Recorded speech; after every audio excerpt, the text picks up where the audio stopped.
Hi, everyone, and welcome back. This is Wade into Wealth, back from our first hiatus since the creation, founding, and beginning of this podcast about a year and a half ago. We're back. Took some time off for the spring break or Easter break, whichever you prefer to call it.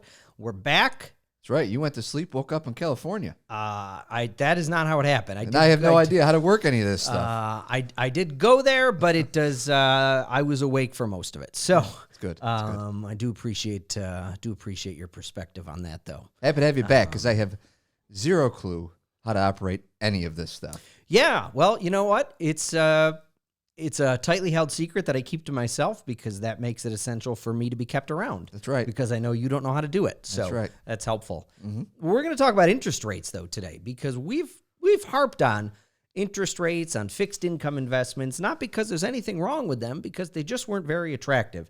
And Right. It's been that way for a while, last couple of years, but especially recently, the last 5 or 6 months. Prior to that, interest rates were really low, but we are seeing a shift. And it's a shift that I think is making it worth folks rethinking their fixed income investments somewhat. Absolutely. Potentially. It's a meaningful shift because what we're seeing is that what in a lot of cases can be perceived as conservative investments have some risks associated with them in a lot of ways that perhaps you're not familiar or maybe you're not comfortable with, and understanding why that's happening can help guide you as you go forward.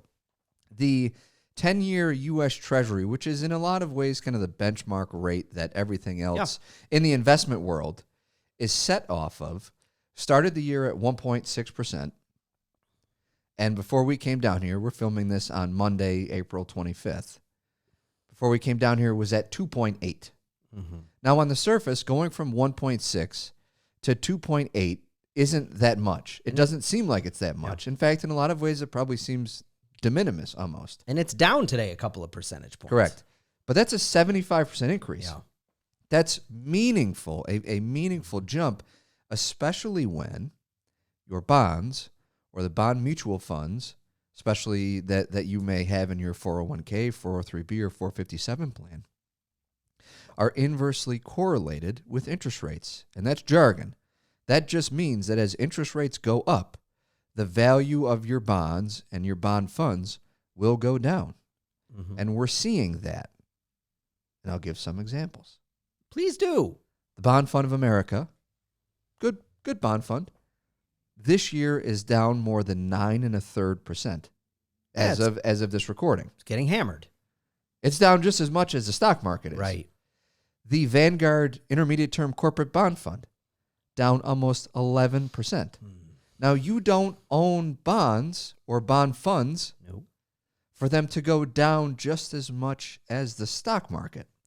And In fact, you own them for quite the opposite reason. and the potential for them to appreciate in a quickly period of time. Unlikely. Very unlikely. Yep. Versus a stock investment that you might say, yeah, it can appreciate much more quickly when Correct. things smooth out or when they recover. Yep. Yeah, you're making some very good points. And to expand on that, we have said multiple times in this podcast how individual bonds have not been very attractive investments for most investors simply because of the fact that the returns were so low.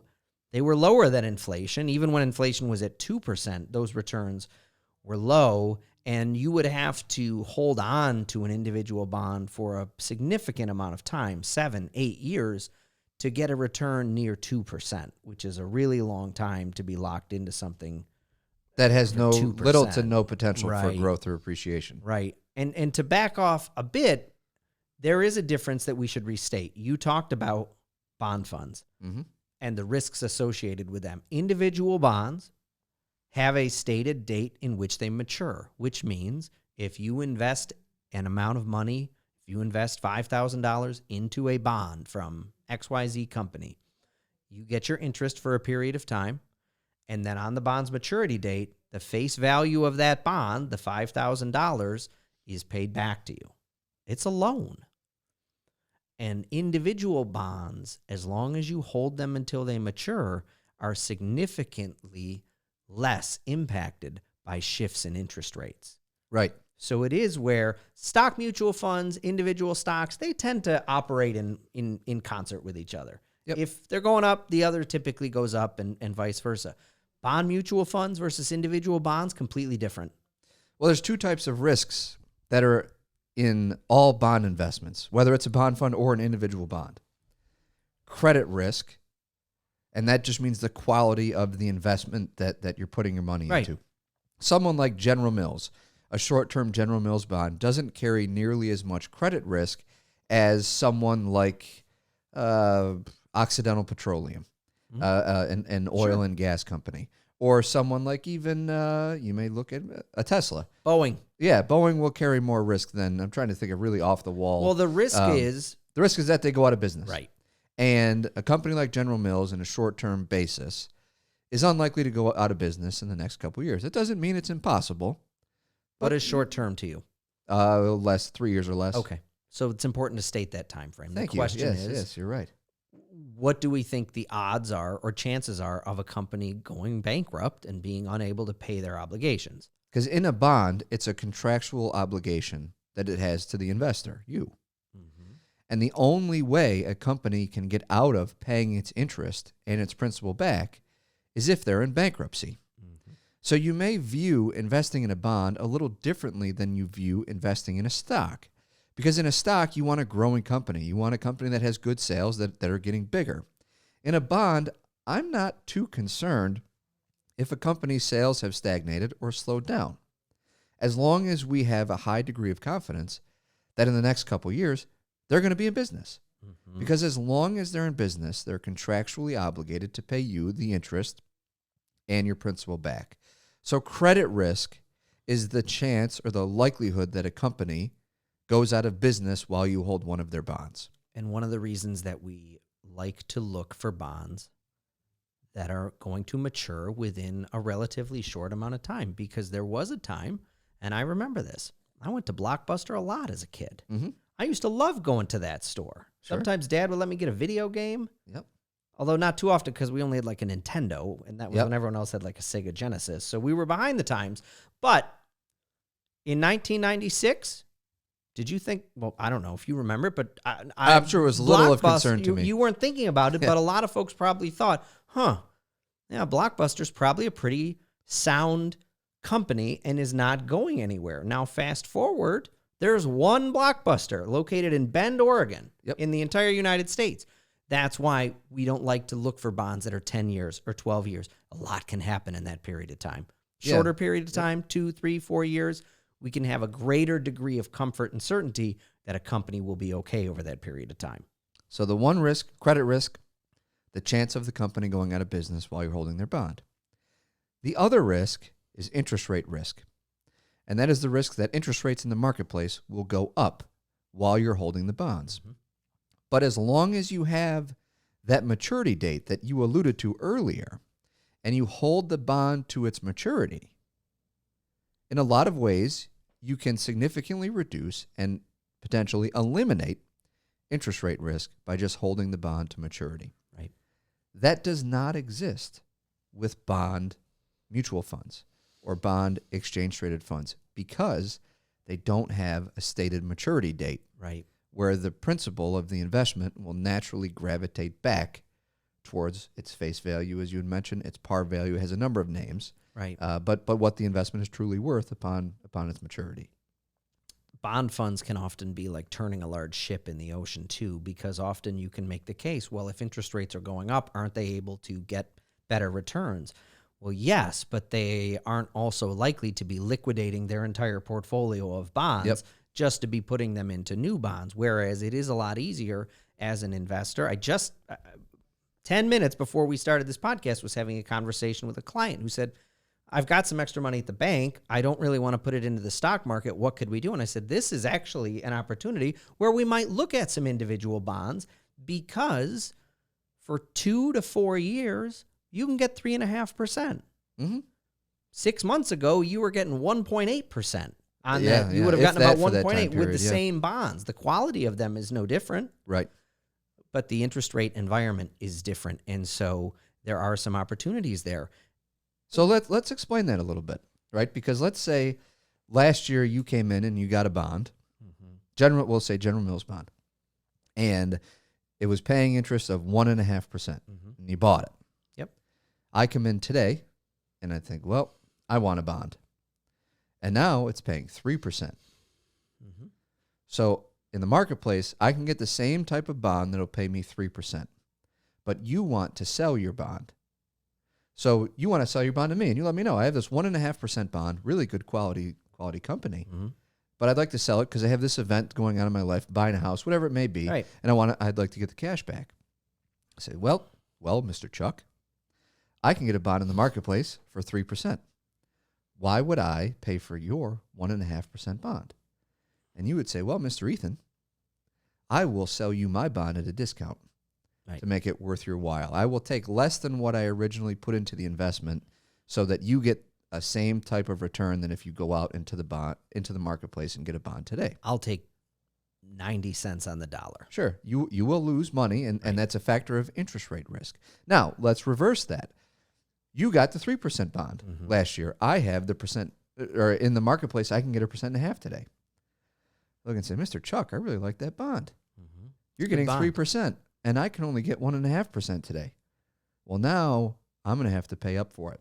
Now you got to give me $1.10. That's right. I have to pay what's called Right. a premium for the bond because you have a premium bond over what I can get in the marketplace today. That's because interest rates went down. The value of your bond goes up. The reverse of that is exactly what we're seeing today. Interest rates have gone up, which means that the value, if you want to sell your bonds today, will be less than what you paid for them a year ago. However, if you have individual bonds and you hold them to maturity and the companies stay in business, you're getting back your dollar on that investment. You're not having to get back 90 cents on the dollar. And this is also why when we're working with folks or speaking about bonds, I don't recall a conversation I've ever had, because I haven't had it, where I say, we're going to buy this bond and wait for the price to change and we're going to sell it. Right. It is, we are going to hold this until it matures.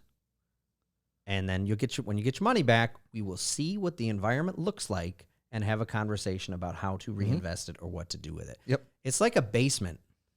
You want your basement to be stable. You want it to be well built, foundation for your house, yeah, right? good. Yeah. And you typically, in most cases, now maybe you have a finished basement and it's nice, but typically nobody is like, hey, come see this basement. Foundation. Come see my foundation. Come look at my foundation. Come look at how great this is. Look at these cinder blocks. Yeah. They're awesome. Good mortar. No, but you get a water leak in your basement. Water's coming back up out of the pipes. This is no good. This is a big problem all of a sudden. Big problem. It's a big problem. Yeah, it is. I will tell you. I mean, look, when you get tree roots in your pipes and the stuff that you're flushing down the toilet is coming back up the drain in the basement floor, Now that's a big that problem. is no good. That is a big problem. It's a big problem. Then you notice. Then you know when something's gone wrong. That's right. Nobody calls, nobody emails and says, thank you so much for that bond. I love it. Goes bankrupt, we got a problem. Something goes wrong, and that's why when we're investing with bonds, we want to own them in the manner that provides the lowest amount of risk possible.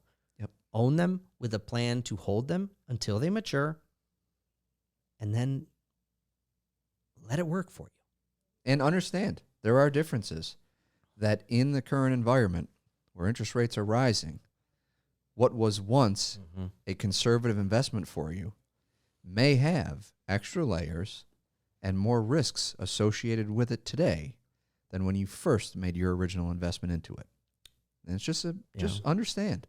Where does that apply most? Typically, where does bond fund, where are most bond funds found? 401ks, 403bs, right. 457 plans. So this is where it is worth looking and evaluating. Now, most 401ks will not allow you to own individual bonds. Correct. But it's worth taking a look at your investments and how they are allocated and seeing where things are and if there are any adjustments that you may be able to make. We're not in the business of making predictions. We sound like a broken record saying that. But it does look as if interest rates will rise more in the near future, or the likelihood of interest rates rising is greater than interest rates falling in the near future. Mm-hmm.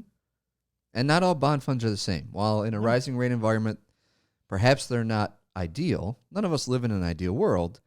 And some bond funds in those circumstances will respond better than others. It's just don't paint your investments with a broad brush and just pick certain things because you think they're going to be conservative for you. Yeah. So rising interest rates, it isn't just something that affects you if you're looking to buy a mortgage or a new vehicle. There's cases where your cost of borrowing is and has gone up. But there are also opportunities if you are an investor that is looking to reduce risk, looking for consistent income, or may have some savings at the bank that isn't doing anything that you don't need. This is something you may give some thought to. And that strategy can be a bridge to higher rates. Because if a couple years down the road, right, it's possible what we're getting at 3.5% today may be 4, may be 5. It's possible it could be 2. No one knows. We're not going to predict it. But having a strategy that makes sense for your circumstances is ultimately going to benefit you in the long run. I think this is a good place to wrap it up. Mm-hmm. Well, that's interest rates. Happy to talk more about it. We can be found at Wade Into Wealth on all the various forms of social media. Wade Group at BrightonSecurities.com. If you'd like to send us an email, I'm Chuck. That's Ethan. And this is Wade Into Wealth.